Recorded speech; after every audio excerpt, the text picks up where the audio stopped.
Should Penn State start Drew Aller or Bo Pribula at quarterback against Ohio State? What it will take to get a win on Saturday. Ole Miss versus Arkansas will go off the rails. The Locked On Podcast Network presents the College Sports Big 3 in 30. The three biggest stories in college sports. From our local experts at the Locked On Podcast Network. We bring you the real story, why it matters, what's next, who wins the big game, and more, all in 30 minutes. The College Sports Big 3 in 30 starts now with the biggest story in college sports. Should Penn State start Drew Aller or Bo Pribula at quarterback against Ohio State? You are Locked On Nittany Lions, your daily podcast on the Penn State Nittany Lions. Part of the Locked On Podcast Network. Dylan, we are debating if Penn State should start Drew Aller at less than 100% or a 100% Bo Pribula, who gives the best chance against Ohio State. And then what happens regardless of the outcome, let's look at if Penn State wins versus a loss to Ohio State, what happens? But let's start with that debate, Aller or Pribula. I'm going to go middle of the road here, Dylan. I think they should actually play both 50-50. And it helps when you have a coordinator like Andy Kotelnicki, who has run two quarterback systems successfully. Given the injury circumstances and Drew Aller not being he's not 100%. We know that for a fact. But it's also Ohio State week. This element of surprise, the way that they would have to game plan for two different playbooks is going to be challenging for Jim Knowles and the Buckeyes. Yeah, no, I think the uncertainty of who's going to be a quarterback on Saturday is actually a plus for Penn State heading into this game, because Ohio State now has to prepare not just for one quarterback but two quarterbacks. And I know Bo Pribula isn't the quarterback that Drew Aller is. He doesn't have the ceiling, he doesn't have the arm, but he is a quarterback that can help move this offense down the field. We saw that against a good Wisconsin defense this weekend. What he was able to do while on the field. That was our first extended look at him really as Penn State, as a quarterback at Penn State throughout his career. And it was impressive overall, in my opinion. When it comes to Saturday against Ohio State, I think if Drew is able to move around enough in the pocket that he's going to be able to escape some pressures and not be a statue back there, then I think he needs to get the majority of the reps. I think 80% Drew gives Penn State a better chance than 100% Bo. And I think that's just because the arm that Drew, has and the arm talent that he has. And that's nothing against Bo. I think Penn State can win this game with Bo Pribula at quarterback. I really, really do. As the full-time guy, correct? As the full-time guy. Okay.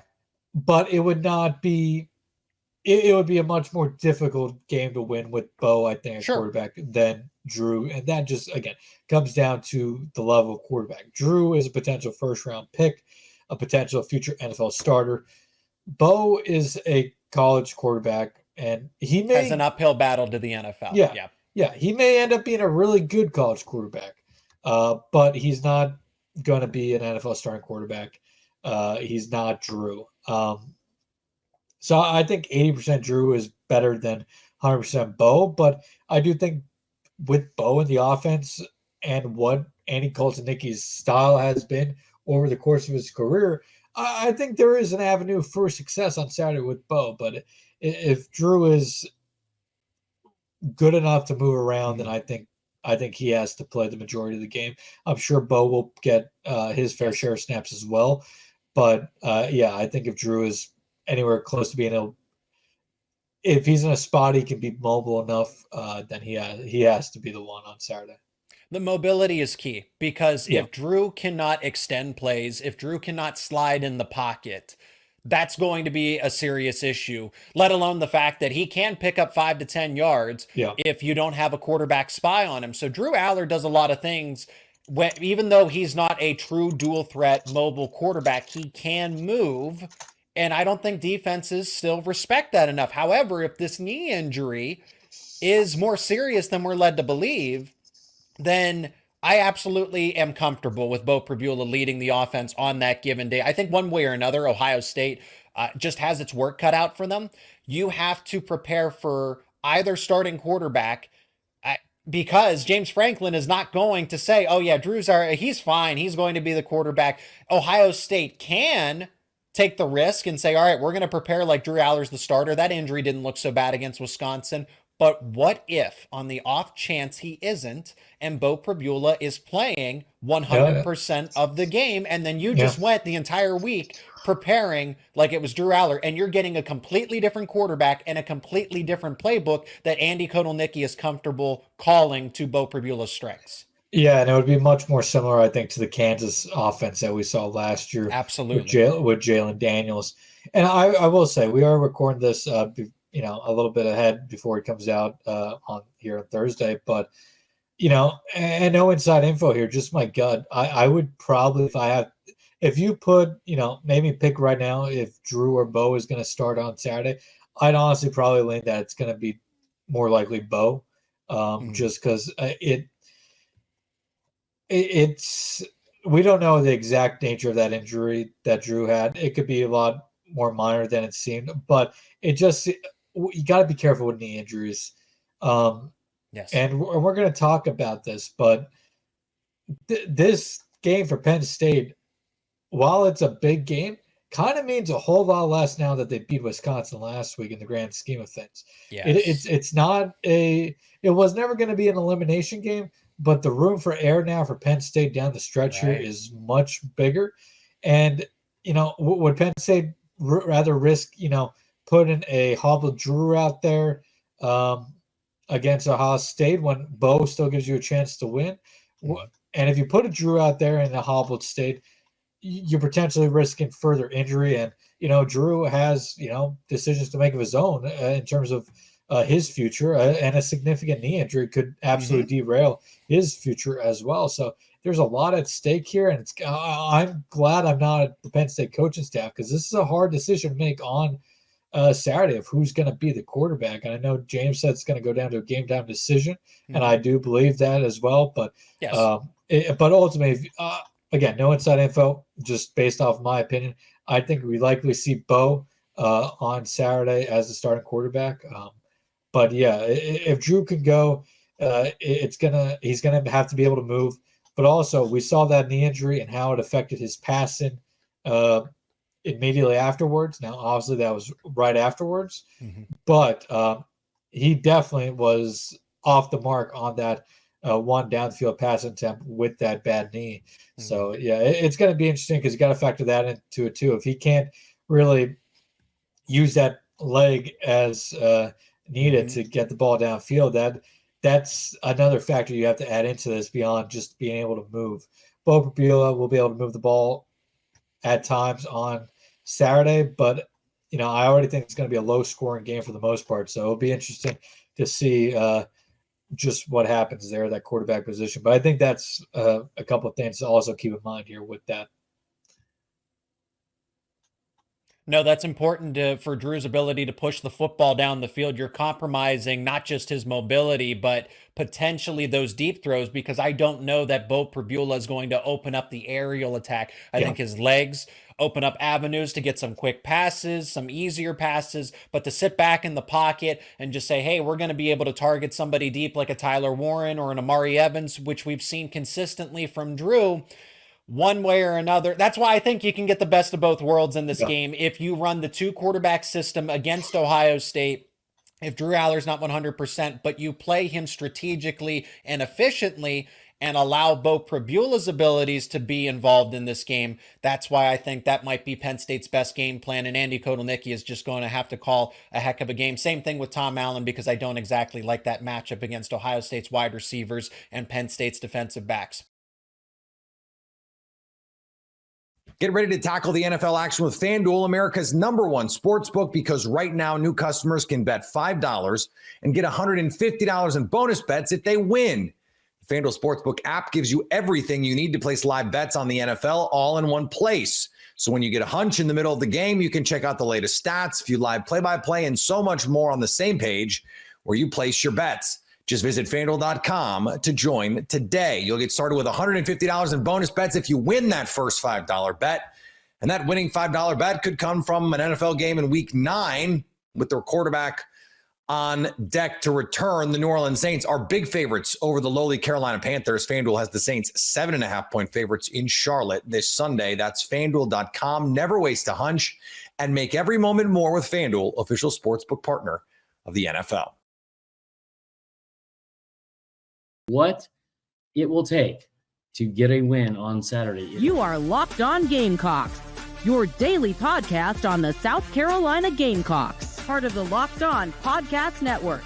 The game is, if I feel a little bit uneasy about it, strictly because South Carolina, I feel like is at their best when they're kind of like, laying in the weeds, or lying in the weeds. Like when they're not getting a ton of pub and people patting them on the back. And I feel like they're at their best when they are out to shock the world, right? You think about that 2022 season, the end of it with the Tennessee win, the Clemson win. Nobody thought they were going to be able to do that. Obviously, some things happened with Tennessee. Hendon Hooker goes down, but he scored 60-something points. You ran out of fireworks. Can't say it enough. So when the expectations are low for South Carolina, I feel like that's when they are at their best. They sneak up on people. They are constantly disrespected. The logo on the helmet is constantly disrespected for whatever reason. It happens all the time. I mean, remember, think about that Oklahoma game. We've seen Oklahoma all year. It's been a large sample size. It's not like Kentucky when you went to Kentucky in week 2 and we didn't know what Kentucky was going to be yet. We've seen Oklahoma all year, and they were still a 4-point favorite when that line opened. And Vegas finally caught up to everybody, and I think it swung to South Carolina by 2.5 by game time. But that's the constant disrespect, and you guys know it. You guys are used to it. We talk about it all the time in the comments. So going into this game, that's kind of what I was hoping for. You've had a couple of, people give you some bulletin board material. The person from Barstool, Kirk Herbstreit, was praising Marcel Reed. I didn't think it was anything bad about Carolina necessarily, but you've had some things to get you motivated and fired up and give a little extra juice for the game. But this is starting to become a very, very popular upset pick, which makes me nervous. And it doesn't mean they can't do it by any means, but it just makes me nervous. So the things to avoid and the matchups that are going to be key for this game, a lot of it's the same thing that South Carolina does all the time when they win, and the things that creep up and rear their ugly head when they lose. So, and you guys already know what it is. It's winning the turnover battle. It's not, having key moments where you have a chance to put somebody away or pull ahead or whatever, or stop the bleeding and make sure you're not making a self-inflicted, mistake deep in your own territory, all that kind of stuff. The things that you have to do for this week, you got to learn a lesson. Number one, that's the first key matchup. You have to learn a lesson. Shane Beamer and his staff and everybody in that locker room has to learn a lesson from what happened before the Ole Miss game. It's a little bit different because you had Ole Miss coming in off a loss, but you had Ole Miss coming in. You were fired up because Juice Wells was there. It was a 3:30 game in Williams-Brice. You were coming off a bye week. You had a lot of extra juice for that game. And what ended up happening was you were never in it. You took yourself out of it right away. You have got to figure out a way that this time, off the bye, Shane Beamer, the staff, they are like especially on the opening drive, especially when you're on script, that first 15 plays on both sides. Because listen, here's the thing: A&M, as great as everyone wants to talk about how great they are right now because they beat LSU, let's bring them back down to earth for a second. I think what they've done has been very impressive, especially in year one with Mike Elko, especially when they've been spinning their wheels for the last several years, and all the preseason hype and never living up to expectations with Jimbo Fisher. It's awesome what Mike Elko's done in year one. It really is. That being said, the win against LSU was great. Come from behind win, but you were gift wrapped 3 turnovers. One of them was inside LSU's 8-yard line. Now you still have to go put them away and finish drives and score. And it's, tip your cap because they scored 5 straight times in the second half when Marcel Reed came in. And that's great. But this is a game, plain and simple. You cannot make those mistakes. Nussmeier is a bit of a gunslinger. You guys remember, when he played here in September, a couple of throws like that just were like, what are you thinking? Sellers has been turning a corner at quarterback. He cannot afford to put you in situations where you regress and take a step back, because this is a very, very good front seven. It's a really good, honestly, it's just a really, really good defense. And the thing about Mike Elko is he's very, very good at scheming guys to come through different gaps.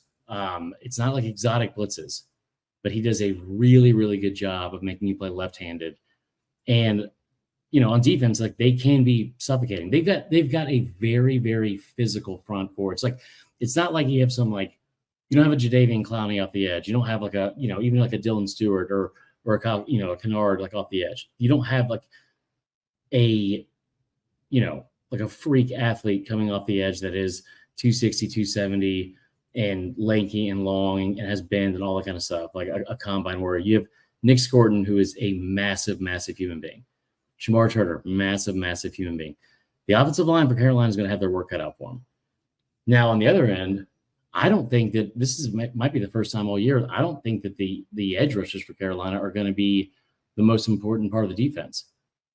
Really, I don't even think the secondary is either. For the first time all season, like, the most important thing the secondary is going to have to do is come up and play in the box. A&M makes no bones about what their identity is as an offense. They run the ball 63.7% of the time. 63.7. It's like 524 total plays this year, 334 rushes. They do not throw the ball. Mainly because Connor Wegman doesn't throw it very well, to be honest. Again, Carolina's going to have their work cut out for them up front and in the trenches, but this is a Tonka Hemingway game. This is how do we stuff the middle with Huntley and everybody in the middle, those big uglies in the very, very center from guard to guard and the interior O-line versus the interior D-line. That is going to be the key, because A&M is going to line up and run the football at you, just flat out. There was a drive that they had, I think it's when they kind of like realized who they were as a team and as an offense against Florida this year. Game was like 13-0. It was kind of close, but like Florida, of course, is being Florida, making a bunch of mistakes and all that kind of stuff.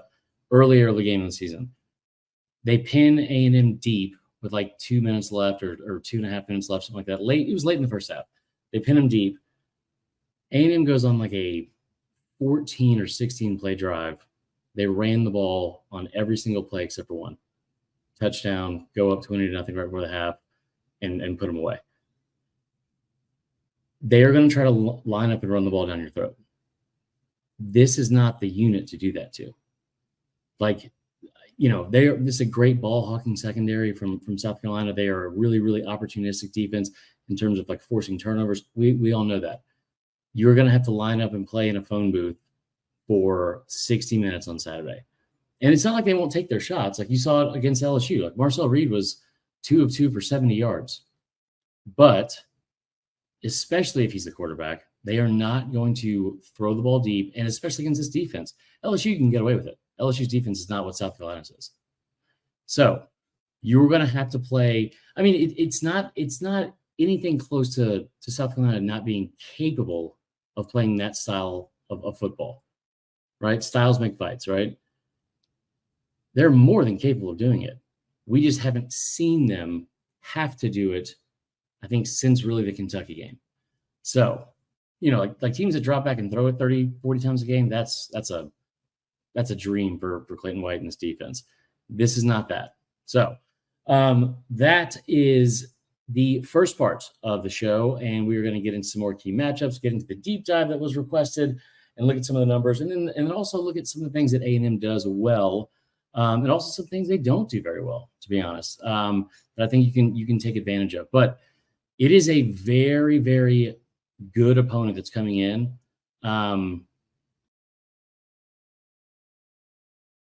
Get ready to tackle the NFL action with FanDuel, America's #1 sportsbook, because right now new customers can bet $5 and get $150 in bonus bets if they win. The FanDuel Sportsbook app gives you everything you need to place live bets on the NFL all in one place. So when you get a hunch in the middle of the game, you can check out the latest stats, view live play-by-play, and so much more on the same page where you place your bets. Just visit FanDuel.com to join today. You'll get started with $150 in bonus bets if you win that first $5 bet. And that winning $5 bet could come from an NFL game in Week 9 with their quarterback on deck to return. The New Orleans Saints are big favorites over the lowly Carolina Panthers. FanDuel has the Saints 7.5-point favorites in Charlotte this Sunday. That's FanDuel.com. Never waste a hunch and make every moment more with FanDuel, official sportsbook partner of the NFL. Ole Miss versus Arkansas will go off the rails. You are Locked On Ole Miss, your daily podcast on the Ole Miss Rebels. Part of the Locked On Podcast Network, your team every day. We're going into the Thunderdome. It's the dumbest game in the SEC schedule. It's the dumbest game every year. Something ridiculous happens. There's 7 overtimes. There's 4th and 25. There's weird 2-point conversions. There's the hit that happens that somehow at the corner of the end zone, he does not go out of bounds. This game is absolutely bizarre. And John, we only get to do this once a year.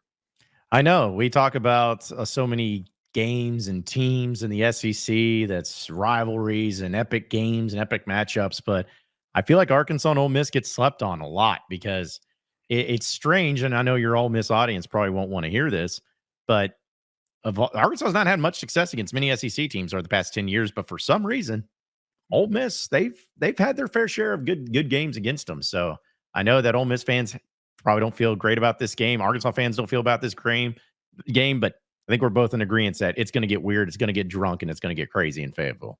Yeah, and it absolutely is. And the weird thing about this is it doesn't feel like it, but Ole Miss is going for their 5th win in 7 games against Arkansas. Their only 2 losses have been the 2 games in Fayetteville. Ole Miss can beat Arkansas in Little Rock. They can beat them in Oxford.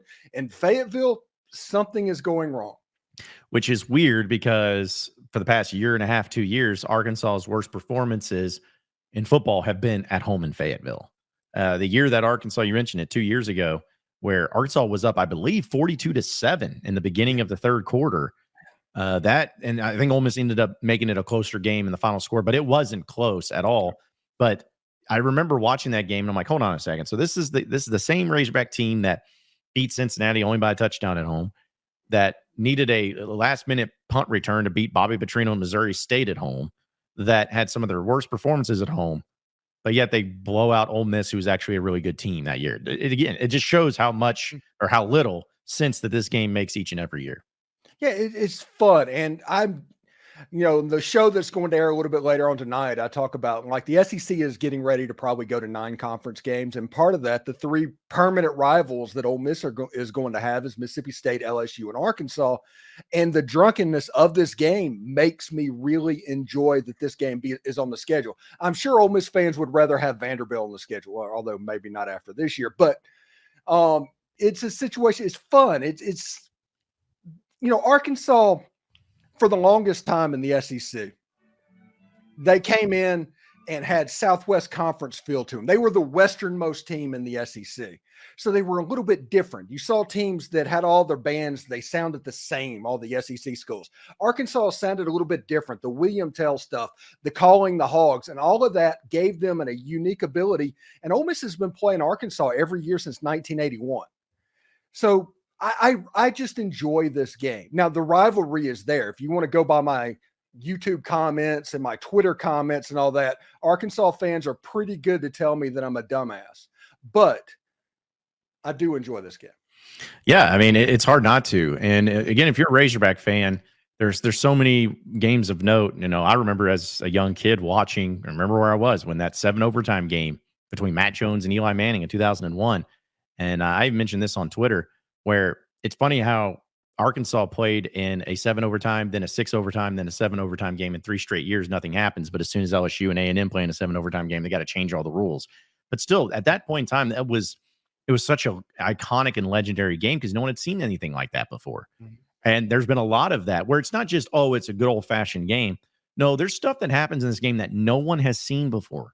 That 2015 Hunter Henry heave, which I know still is in the crawl of Ole Miss fans because that's the game that kept him out of the SEC Western title. But no one has seen anything like that before in overtime. It just doesn't make sense.